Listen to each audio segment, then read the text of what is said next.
Мен ушу кадр маселелерге токтолуп кетким келип атат. Бүгүн бул кадрларды ротация маселесин. Мына түндүккө келсең, түштөн кадр көбөйүп кетти дейт. Түштүккө барсаң, түндүктөн көбөйүп кетти дейт. Райондорго барсаң, начальник милиция ошо райондон отурат. Прокурор ошо райондун тургуну отурат экөө. Эми ошону ойлоп көргөндө кантип күрөшөт? Кантип күрөшөт? ГКМ ошо райондон отурат. Бар.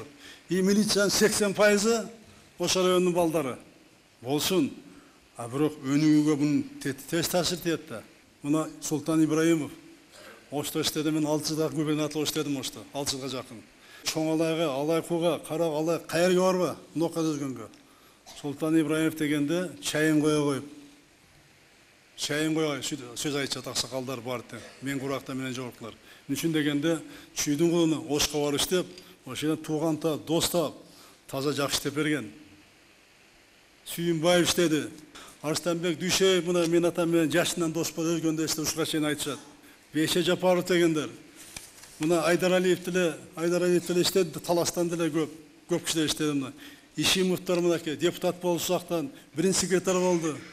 Мына Алтайскас атасы Бөрөбаев Асылкан. Аксакалды 25 жылда Ленин жолун башкарды. Элдин баары тааныйт. Баарын көрөт. Мына Субанали Өмүрбек, мына Табалды Мусулманкul Беркүчтү иштеди ал жакта. Bunun баардыгы тең жакшы кадр болуп чыкты. Эми үчүн дегенде өзүнүн айылында иштеген менен башка жерге барып өзүнүн иштеген бул башка болот.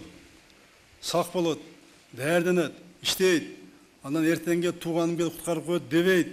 Ал жерге бар экинчи жагы бар. Тууган дос табат. Куда сөөк болот. Ротациянын биз башташ керек. Биринчи укук коргоо органдарынан, прокуратура, милиция, ГКМБ, Финполиция, ушулардын армия, ушунун баары тең ротация болуш керек. Мына бияктагы балдар түштүккө барып кызмат кылыш керек. Түштүк балдар түндүккө келип кызмат кылыш керек.